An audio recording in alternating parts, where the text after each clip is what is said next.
Hello hi सभी को राम राम राधे राधे। आप सभी को आपके अपनी यूट्यूब चैनल जानकी क्लासेस पर सभी का दिल से बहुत बहुत दिल से स्वागत है। तो चलिए आज के सेशन की शुरुआत करते हैं, जो कि बहुत ही महत्वपूर्ण टॉपिक होने वाला है। तो बस थोड़ा सा पेशेंस बना के आप लोग वीडियो में एंड तक जरूर बने रहिएगा। अगर वीडियो पसंद है तो प्यारा सा comment, like, share and subscribe motivation के लिए आप लोग ज़रूर करिएगा। आपका फर्स्ट क्वेश्चन आपका स्क्रीन पर है कि विकास किससे प्रभावित होता है। Development get influenced by students, personal factors, विद्यार्थियों के व्यक्तिगत कारकों से, स्कूल क्लाइमेट, स्कूली माहौल से, सोशल फैमिलियल इन्फ्लुएंसेस, सामाजिक पारिवारिक प्रभावों से। ओनली वन, केवल एक, only one and two, only 2 and 3। यहाँ पर ना 1, 2 and 3 ऑल द एबव यहाँ पे आपका राइट आंसर हो जाएगा। चलिए नेक्स्ट पे चलें। नेक्स्ट क्वेश्चन आपके स्क्रीन पर है। यहाँ पे आप लोग को थोड़ा सा एक्सप्लेनेशन दे रहा है कि विकास एक निरंतर चलने वाली प्रक्रिया है। यह गर्भाधान से मृत्यु प्रयत्न तक चलता रहता है। मनोविज्ञान की भाषा में यह वुम्ब टू टुम्ब कहा जाता है। विकास विद्यार्थी के व्यक्तिगत कारकों से, स्कूली माहौल से तथा सामाजिक पारिवारिक प्रभावों से प्रभावित होता है। विकास को प्रभावित करने वाले कारक निम्न हैं: पोषण, शारीरिक विकार तथा रोग, अंतःस्रावी ग्रंथियां, परिवार और सामाजिक आर्थिक स्थिति। अतः 1, 2 और 3 सभी सही हैं। असर्शन और रीजन का एक क्वेश्चन आया आप लोगों में कि parents and teachers should ensure positive childhood experience for all student. Assertion आप लोगों को दे रहा है कि अभिभावकों और अध्यापकों को सुनिश्चित करना चाहिए कि सभी विद्यार्थियों के बाल्यावस्था अनुभव सकारात्मक हो। रीज़न दे रहा है कि childhood is a sensitive period of a development specially for a cognitive and emotional development. बाल्यावस्था विकास के लिए एक संवेदनशील चरण है, खासकर संज्ञानात्मक और संवेगात्मक विकास के लिए। तो अगर आप लोग को असर्शन और रीजन का ऐसे क्वेश्चन दे तो पहले आप लोग को रीज़न पढ़ना चाहिए। रीज़न दे रहा है कि बाल्यावस्था विकास के लिए एक संवेदनशील चरण है, खासकर संज्ञानात्मक और संवेगात्मक विकास के लिए। तो अभिभावकों और अध्यापकों को सुनिश्चित करना चाहिए कि सभी विद्यार्थियों की बाल्यावस्था का अनुभव सकारात्मक हो। तो देखिए यहाँ पे जो है ना, कोई और ऑप्शन देखने की ज़रूरत ही नहीं है। यहाँ पे both A and R true and R is the correct explanation of A. तो यहाँ पे आपका ना ये ऑप्शन दोनों सही है, दूसरा ऑप्शन देखने की ज़रूरत नहीं है। यहाँ पे आप लोग देख सकते हैं, बोल रहा है कि both A and R true, R is not the correct explanation of A और आर दोनों सही, लेकिन आर ए की सही की व्याख्या नहीं कर रहा है। ये बात गलत है। ए सही है लेकिन आर गलत है।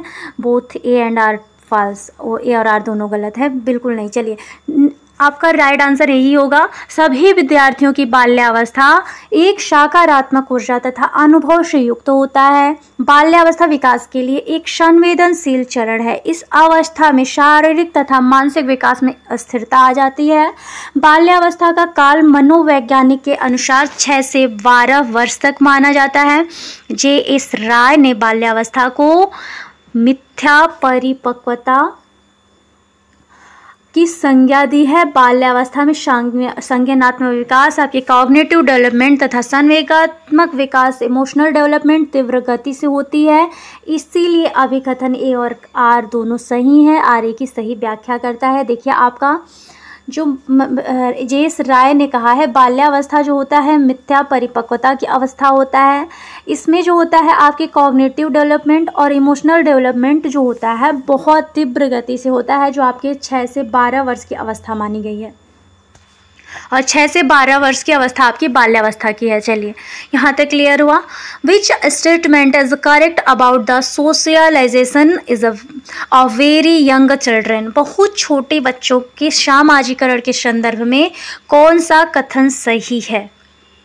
देखिए अगर आप लोगों से कभी भी ये पूछे कि आप जो प्राइमरी एजेंसी का सोशलाइजेशन होता है तो आपका विद्यालय नहीं होगा, ना तो आपका पीयर ग्रुप होगा, ना तो प्रिंट मीडिया आपका मुद्रक संचार सामाजिकरण होगा। अगर आप लोगों से प्राइमरी एजेंसी आपके सोशलाइजेशन का होगा तो आपका फर्स्ट पहले आपका फैमिली होती है, फिर आपका स्कूल होता है, उसके बाद आपका पीयर ग्रुप और आपके अदर जो भी प्रिंट मीडिया जो भी आएगा, लेकिन पहला आपका फैमिली होगा, फिर आपका सेकेंडरी जो होता है आपका विद्यालय होता है। चलिए यहाँ तक क्लियर हो आप लोग का। तो आपका क्या आंसर सही होगा? आप लोग का बी आंसर सही हो जाएगा। चलिए नेक्स्ट पे चलें। नेक्स्ट क्वेश्चन आपके स्क्रीन पर, यहाँ पे आप लोग थोड़ा सा देख भी लीजिए एक नज़र। बहुत छोटे बच्चों के सामाजिकरण के संदर्भ में परिवार सामाजिकरण की प्राथमिक संस्था मानी जाती है।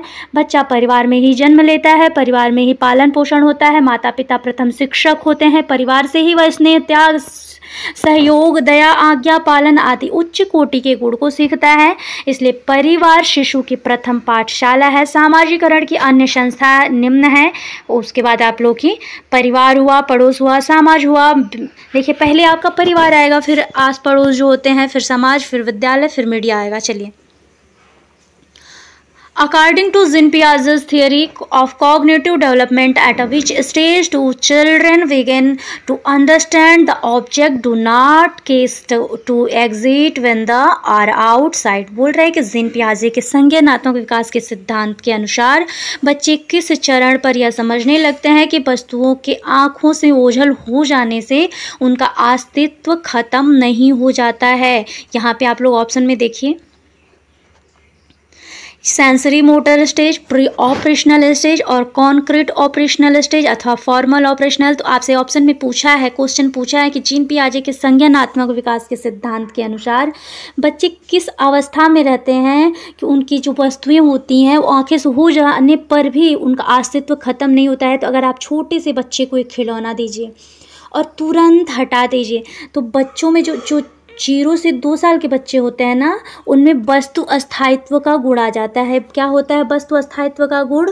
तो अगर बच्चों को आप कुछ भी देंगे तो बच्चे के माइंड में वो जो स्कीमा होता है, जो जीन पियाजे ने स्कीमा बताया है, तो वो तुरंत ऐड हो जाएगा।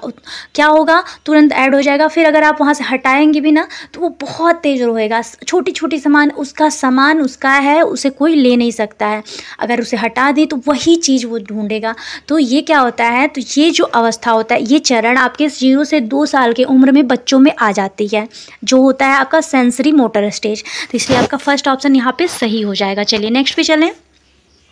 यहाँ पे आप लोग देख लीजिए, थोड़ा सा एक्सप्लेनेशन भी दे रहा है कि जीन पियाजे के संवेदीगामक सिद्धांत के प्रथम चरण के अनुसार बच्चे यह समझने लगते हैं कि किसी वस्तु की आंखों से ओझल हो जाने से उनका अस्तित्व सत्य नहीं होता है। जीन पियाजे ने अपने संज्ञानात्मक विकास के सिद्धांत में 4 अवस्थाओं का वर्णन किया है। विकास के चरण जो हैं अभी आपने देखा है, पहले भी आप लोग को बता चुकी हूँ। विकास के जो चरण होते हैं उनके जो उन्होंने दिया है, संवेदीगामक अवस्था जो 0 से 2 वर्ष, सेंसरी मोटर स्टेज बोला जाता है इसको, जिसमें वस्तु अस्थायित्व विकसित हो जाता है। आपका प्री ऑपरेशनल जो होता है, प्रक्रियात्मक अवस्था जो आपके 2 से 7 वर्ष का हो जाता है। इसमें बच्चे की जो होती है प्रतीकात्मक सोच विकसित हो जाता है। फिर आपका आता है कॉन्क्रीट ऑपरेशनल जो कि 7 से 11 वर्ष होता है। मूर्त घटनाओं के बारे में तार्किक रूप से इसमें चिंतन होने लगता है। फिर आपका फॉर्मल ऑपरेशनल जो कि लास्ट स्टेज आपके जीन पियाजे ने बताया है, जो 11 के बाद मतलब होता है 11 से 15 या 11 के बाद। तो जो होता है इसमें अमूर्त तार्किक रूप से चिंतन करना, अधिक परिपक्व नैतिक तर्क के लिए क्षमता पूर्ण होना, अमूर्त अवधारणा विकसित करना, ये सारी मतलब जितनी चरण में जितनी ये अवस्थाएं हैं ये सारी आ जाती हैं तो आपके औपचारिक संक्रियात्मक अवस्था में। फिर आप लोग यहाँ पे देख सकते हैं, नेक्स्ट क्वेश्चन दे रहा है कि a child playing with the pebbles discover that 2 sets of 2 pebbles each add up to a total of 4। This experience of the child is a best termed as. कंकड़ों से खेलते हुए एक बच्चा यह खोजता है कि 2 कंकड़ों के 2 समूह मिलकर 4 कंकड़ों का एक समूह बनाते हैं। बच्चे द्वारा किया गया यह अनुभव क्या दर्शाता है? आपका कंजर्वेशन होता है अथवा सेंट्रेशन होता है अथवा ईगोसेंट्रिज्म अथवा ऑब्जेक्ट परमानेंस। तो आपसे क्या पूछ रहा है आपसे कि कंकड़ों से खेलते हुए एक बच्चा जो है यह खोजता है कि 2 कंकड़ों के 2 समूह मिलकर 4 कंकड़ों का समूह बनाते हैं। बच्चे द्वारा किया गया यह अनुभव आपका कंजर्वेशन दर्शा रहा है। यहाँ पे आपके सेंट्रेशन का और ईगोसेंट्रिज्म अथवा आपके ऑब्जेक्ट परमानेंस की बात नहीं हो रही है। चलिए नेक्स्ट पे चलें। यहाँ पे थोड़ा सा आप लोग व्याख्या भी देखते चलिए कि कंकड़ों से खेलते हुए एक बच्चा यह खोजता है कि दो कंकड़ों के दो समूह मिलकर 4 कंकड़ों का एक समूह बनाते हैं। बच्चे द्वारा किया गया यह अनुभव संरक्षण को दर्शा रहा है। जीन पियाजे के सिद्धांत में संरक्षण की भूमिका संज्ञानात्मक विकास के सिद्धांत में तीसरे चरण मूर्त संक्रियात्मक अवस्था के अंतर्गत समाविष्ट है। इस अवस्था में बच्चे संख्या, क्षेत्र, आयतन और अभिविन्यास के संरक्षण की क्षमता प्राप्त करते हैं। वस्तु अस्थायित्व का गुण संज्ञानात्मक विकास के प्रथम चरण संवेदीगामक अवस्था के अंतर्गत आ जाते हैं। नेक्स्ट क्वेश्चन आपके स्क्रीन है कि Nisha ensure to finish given homework to avoid the same that she may be subjected to by her teacher for not doing homework. As per Lawrence Kohlberg's theory of moral development, this represents reasoning at a stage. निशा अपना गृह कार्य पूरा करना सुनिश्चित करती है ताकि गृह कार्य पूरा ना होने के कारण अध्यापिका द्वारा शर्मिंदा किए जाने से वो बच सकें। लॉरेंस कोहलबर्ग के नैतिक विकास के सिद्धांत के अनुसार इस तरह का तर्क किस चरण को दर्शा रहा है? तो देखिए यहाँ पे जो होगा ना आपके सेकेंड लेवल का जो good boy good girl orientation है, तो यहाँ पे जो बच्ची है जो आपकी निशा है वो इसलिए अपना होमवर्क पूरा करना चाहती है ताकि वो अपनी अध्यापिका से शर्मिंदा होने से बच सके। क्या बोल रही है कि शर्मिंदा होने से बच सके, तो यहाँ पे बच्ची जो है वो अपना गुड बॉय गुड गर्ल अच्छा बनने की यहाँ पे कोशिश कर रही है। यहाँ पे आप लोग ऑप्शन में भी देख सकते हैं, बोल रहा है कि ऑप्शन में दे रहा है कि प्री कॉन्वेंशनल लेवल आपका पूर्व परंपरागत स्तर अथवा कॉन्वेंशनल लेवल आपका परंपरागत स्तर अथवा पोस्ट कॉन्वेंशनल लेवल आपका उत्तर परंपरागत स्तर अथवा फॉर्मल कॉन्वेंशनल लेवल औपचारिक। तो देखिए पहला नंबर तो इन्होंने 3 ही दिया था जो आपका है pre conventional level, conventional level और पोस्ट कॉन्वेंशनल लेवल। ये जो आता है ना औपचारिक आपका औपचारिक अमूर्त संज्ञानात्मक जो होता है आपके जीन पियाजे ने दिया है, तो ये तो वैसे ही कट गया। और पोस्ट कॉन्वेंशनल लेवल में बच्चे की हाई मोरलिटी हो जाती है ना, यहाँ पे बच्चे की नैतिकता हाई लेवल पे हो जाता है, तो ये भी नहीं हो सकता है। प्री कॉन्वेंशनल लेवल में बच्चा भी 4 से 10 वर्ष का बच्चा रहता है, तो यहाँ पे बच्चा रहता है, यहाँ पे दंड और आज्ञाकारिता जो होता है यहाँ पे होता है। तो आपका यहाँ पे good boy good girl orientation जो बच्चा है कि वो अध्यापिका के सामने अच्छा बनने की कोशिश कर रही है। जो निशा है आपकी निशा अपने टीचर्स के सामने अच्छे बनने की कोशिश कर रही है, तो यहाँ पे आपका हो जाएगा कॉन्वेंशनल लेवल जो होता है आपके परंपरागत स्तर जो आपके सेकेंड लेवल पे सेकेंड स्टेज में आता है। यहाँ पे आप लोग देखिए कि निशा अपना गृह कार्य पूरा करना सुनिश्चित करती है ताकि गृह कार्य पूरा न होने के कारण अध्यापिका द्वारा शर्मिंदा किए जाने से बच सके। लॉरेंस कोहलबर्ग के नैतिक विकास के सिद्धांत के अनुसार इस तरह का तर्क परंपरागत स्तर चरण को दर्शाता है। कोहलबर्ग के सिद्धांत को 3 प्राथमिक स्तरों में विभाजित किया गया है तथा नैतिक विकास के प्रत्येक स्तर के 2 चरण होते हैं। इस प्रकार 3 स्तर और 6 चरण माने गए हैं। आपका है प्री कॉन्वेंशनल लेवल, आपका पूर्व परंपरागत स्तर जो होता है आपके 4 से 10 वर्ष तक का। यह नैतिक विकास की प्रथम अवधि मानी जाती है। इस आयु में बच्चे के फैसले मुख्य रूप से वयस्कों की अपेक्षा और नियमों को तोड़ने के परिणामों से आकार लेते हैं। यहाँ पे बच्चा दंड और आज्ञाकारिता यहाँ पे है, तो यहाँ पे आप लोग देख सकते हैं जो बच्चा है सजा से बचने के लिए माँ बाप की आज्ञा का पालन कर रहा है कि अगर मम्मी की बात नहीं मानूंगा, पापा की बात नहीं मानूंगा तो यहाँ पे पिटाई मिलेगी। तो यहाँ पे बच्चा जो है आज्ञा इसलिए मानता है कि वो पिटाई से बचने के लिए, तो यहाँ पे सजा और आज्ञाकारिता आपका हो जाएगा। नियमों का पालन करना महत्वपूर्ण है क्योंकि यह सजा से बचने का एक तरीका है, सजा न मिले इसकी वजह से बच्चा। तो इसमें सेकेंड लेवल जो होता है वाद्य उद्देश्य अभिविन्यास, इस चरण में बच्चे व्यक्तिगत दृष्टिकोण को दिखाते हैं। और आपका सेकेंड लेवल जो आता है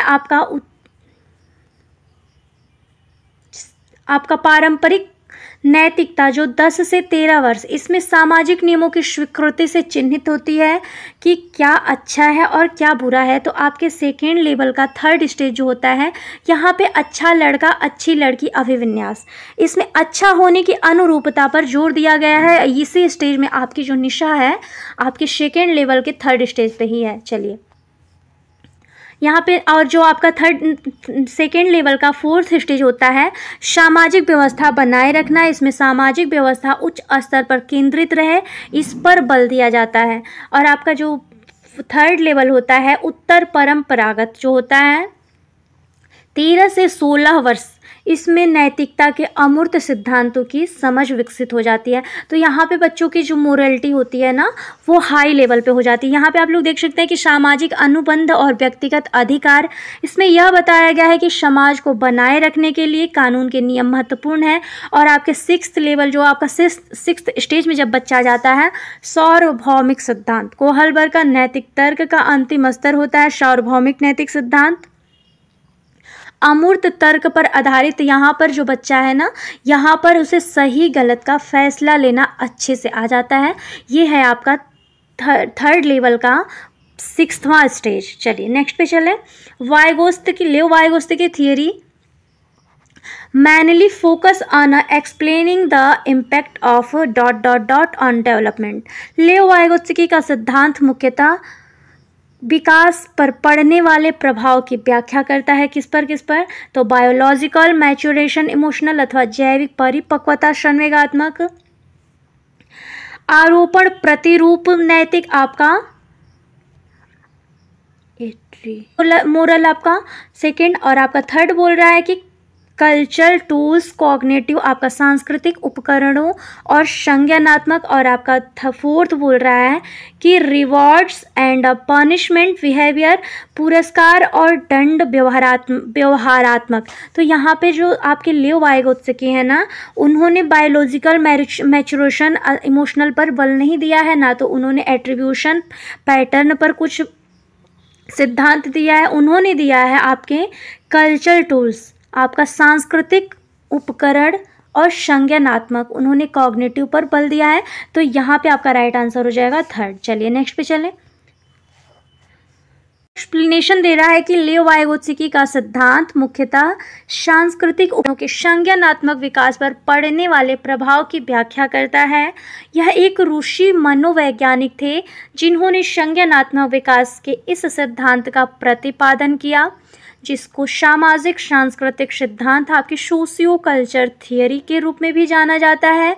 इस सिद्धांत के अनुसार बालकों के विकास का महत्वपूर्ण आधार सामाजिक अंतःक्रिया होती है, जिसमें बालक का संज्ञानात्मक, शारीरिक व सामाजिक आपका विकास होता है। नेक्स्ट क्वेश्चन आपके स्क्रीन पर है कि फॉलोइंग लेव वाइगोत्स्की थियरी या टीचर, लेव वाइगोत्स्की के सिद्धांत के अनुसार एक अध्यापिका को क्या करना चाहिए। बोल रही है कि provide appropriate scaffolding to student by giving hints and cues, संकेत और इशारे देकर विद्यार्थियों को उपयुक्त पाठ प्रदान करनी चाहिए। ये तो सही लग रहा है। Restrict collaboration and discussion among student, विद्यार्थियों के बीच सहभागिता और चर्चाओं पर प्रतिबंध लगा देना चाहिए। इसकी चर्चा आपके लेव वाइगोत्स्की ने कहीं नहीं किया है कि विद्यार्थियों के बीच सहभागिता और चर्चाओं पर प्रतिबंध लगा दो। चलिए थर्ड भी देख लेते हैं कि practice total non interference of adults in student process of learning, विद्यार्थियों को अधिगम प्रक्रिया में वयस्कों के पूर्ण अहस्तक्षेप की प्रणाली अपनानी चाहिए। देखिए उन्होंने इसको भी कहीं जोर नहीं दिया है, इसलिए ये भी गलत है।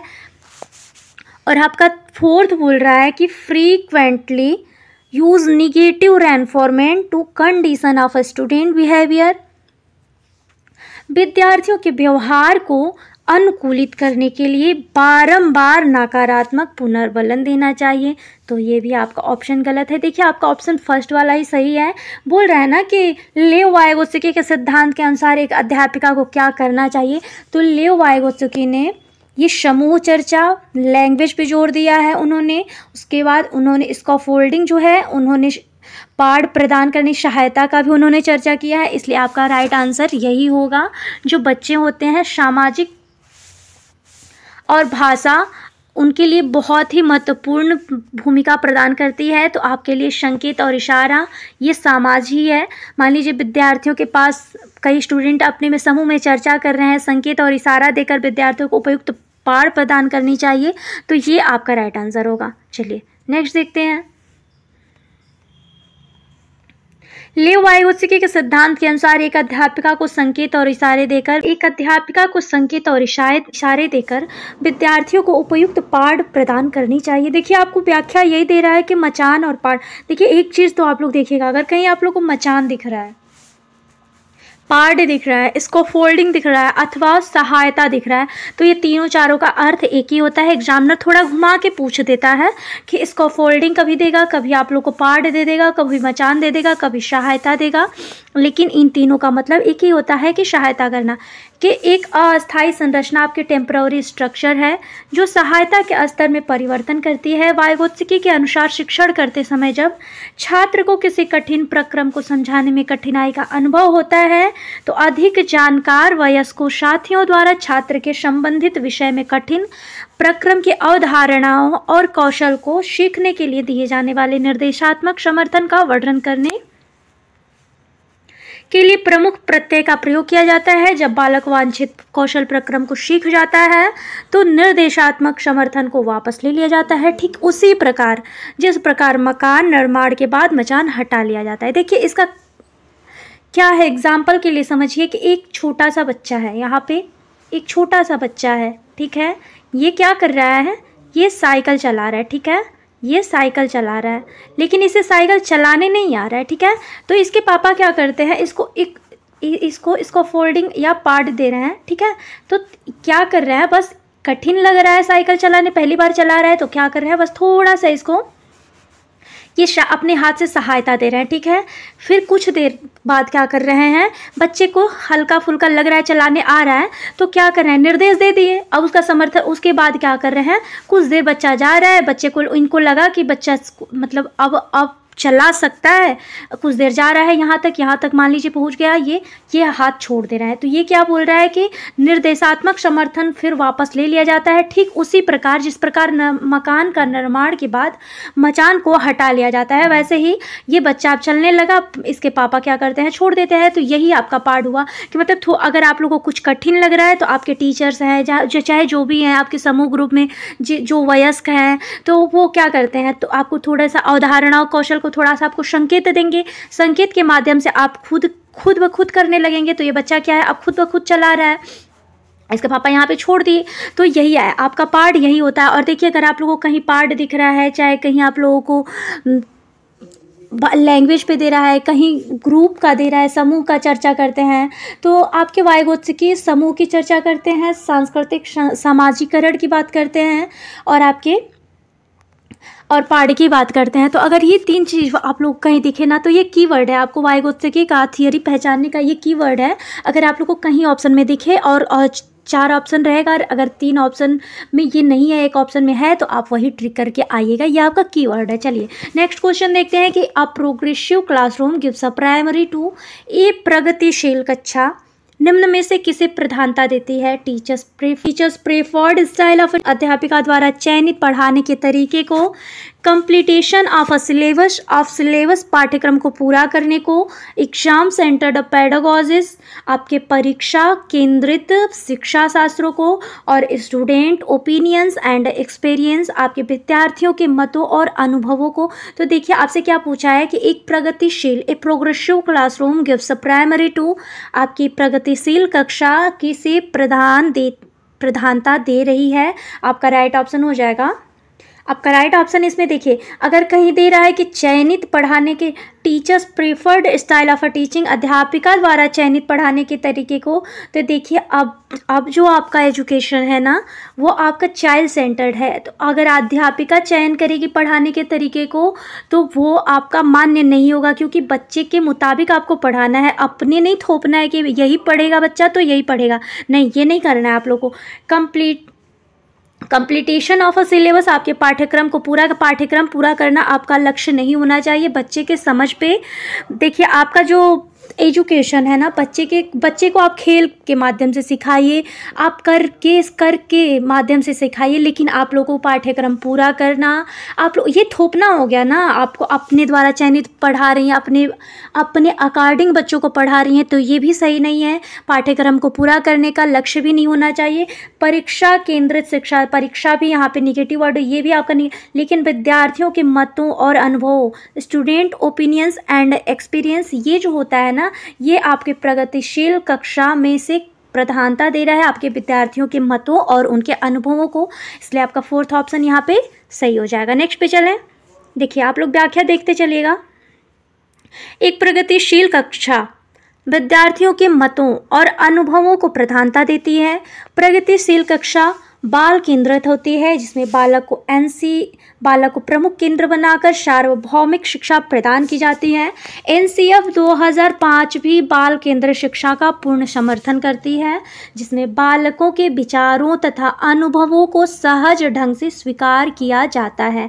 चलिए नेक्स्ट क्वेश्चन पर चलते हैं कि which of the following statement is a correct per Harvard Gardner conceptualization of intelligence. Harvard Gardner के बुद्धि संकल्पना के अनुसार निम्न में से कौन सा कथन सही है? ऑप्शन में आप लोगों को दे रहा है कि intelligence quotient is the most accurate predictor of one success in later life. आपके बुद्धि लब्धि किसी व्यक्ति के भविष्य में सफल होने की संभावना का सबसे सटीक अनुमान है।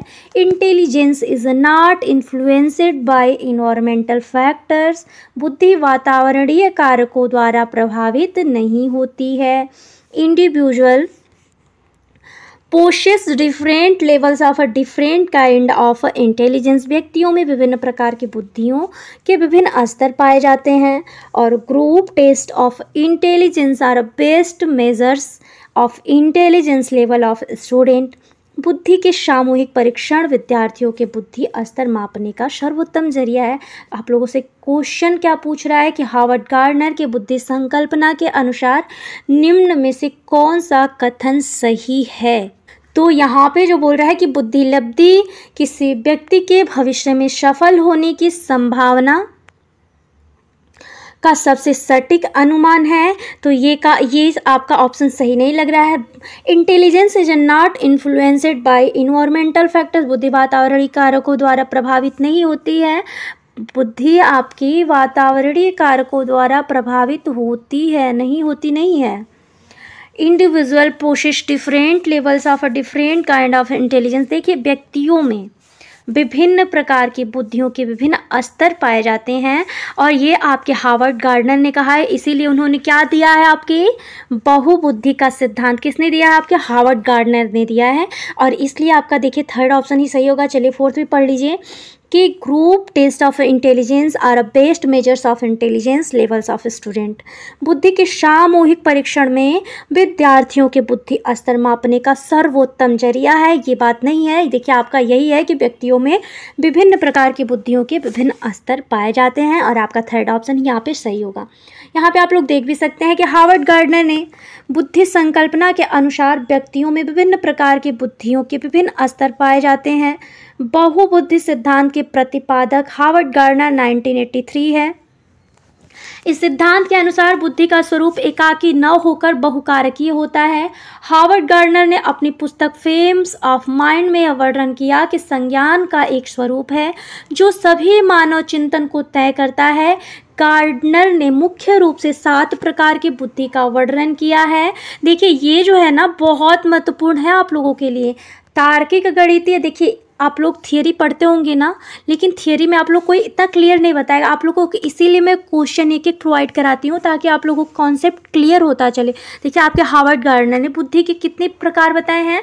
तो 7 बताए हैं। कौन कौन से हैं? तो तार्किक गणितीय है, भाषाई है, अस्थानिक है, शारीरिक गतिक है, सांगीतिक है, व्यक्तिगत है, व्यक्तिगत अन्य। बाद में 8वीं प्रकार की बुद्धि प्रकृतवादी तथा 9वीं प्रकार की बुद्धि आपकी अस्तित्ववादी बुद्धि को जोड़ा गया है। देखिए 9वीं प्रकार की बुद्धि जो है अस्तित्ववाद बुद्धि, इसको जोड़ा गया है। चलिए नेक्स्ट चलें। आइए एक और नेक्स्ट क्वेश्चन देखते हैं। नेक्स्ट और लास्ट क्वेश्चन आप लोग का है कि according to contemporary theories what kind of classroom environment facilities cognition बोल रहा है कि समकालीन सिद्धांतों के अनुसार किस प्रकार का कक्षा माहौल संज्ञान को सुसाधित करता है। प्रिंट रिच एंड रिसोर्सफुल, मुद्रक संपन्न और संसाधन परिपूर्ण, फियरफुल एंड थ्रीटनिंग, आपका भय मुक्त और धमकी भरा, इंसेसिएबल एंड एक्सक्लूजनरी, आपका अगम्य और बहिष्कारी, अथवा dedicate and text book centric. तो देखिए अगर आप लोगों को कहीं दे रहा है ना उपदेशात्मक और पाठ्य पुस्तक केंद्रित, ये आपका राइट आंसर नहीं है। ये जो है ना ये आपका निगेटिव वर्ड, जहाँ पाठ्य पुस्तक केंद्रित ऐसे देना तो आपका निगेटिव हो जाएगा। यहाँ बोल रहा है कि अगम्य और बहिष्कारी, आपका ये भी सही नहीं है। भयमुक्त, देखिए आपका राइट आंसर यहाँ पे होगा प्रिंट रिच एंड रिसोर्सफुल, आपका मुद्रक संपन्न और संसाधन परिपूर्ण। जो आपको क्या बोल रहा है यहाँ पे क्वेश्चन, समकालीन सिद्धांतों के अनुसार किस प्रकार का कक्षा माहौल संज्ञान को सुसाधित करता है, तो आपका राइट आंसर हो जाएगा मुद्रक संपन्न और संसाधन परिपूर्ण, आपका प्रिंट रिच एंड रिसोर्सफुल। चलिए यहाँ तक आप लोग का क्लियर हुआ। चलिए नेक्स्ट थोड़ा सा व्याख्या देख लेते हैं कि समकालीन सिद्धांतों के अनुसार संपन्न और संसाधन परिपूर्ण कक्षा माहौल संज्ञान को सुसाधित करता है। संसाधन परिपूर्ण कहने से आशय है कि कक्षा में संपूर्ण टीचिंग लर्निंग मटेरियल TLM उपलब्ध हो, जैसे साफ सुथरा ब्लैक बोर्ड, चॉक, डस्टर। वर्तमान समय में स्मार्ट बोर्ड का भी प्रचलन है। कक्षा में छात्रों को बैठने हेतु डेस्क बेंच को समुचित व्यवस्था हो, कक्षा प्रकाश युक्त हो, जिसमें दूर बैठे हुए छात्र को भी ब्लैक बोर्ड पर लिखा हुआ तथ्य स्पष्ट दिख सके। इस प्रकार मुद्रक संपन्न संसाधन से परिपूर्ण कक्षा को का माहौल अधिक सजीव रखते हैं।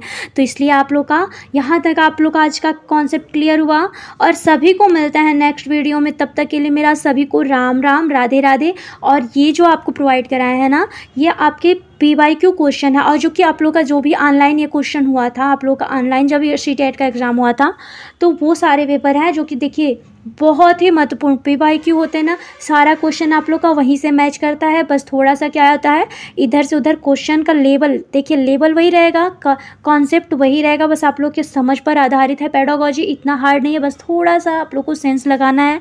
इतना भी CTET हार्ड नहीं है, बस थोड़ा सा आप लोग ध्यान से देते चलिएगा। और सभी को मिलता है नेक्स्ट वीडियो में, तब तक के लिए मेरा सभी को राम राम, राधे राधे। आई होप कि आप सबको क्लास बढ़िया लगे। अगर आप लोगों को सच में लगे ना कि क्लास बढ़िया है तो प्लीज़ आप लोग एक प्यारा सा comment, like, share and subscribe motivation के लिए आप लोग ज़रूर करिएगा। मिलते हैं सभी को नेक्स्ट वीडियो में, तब तक के लिए सभी को मेरा राम राम, राधे राधे।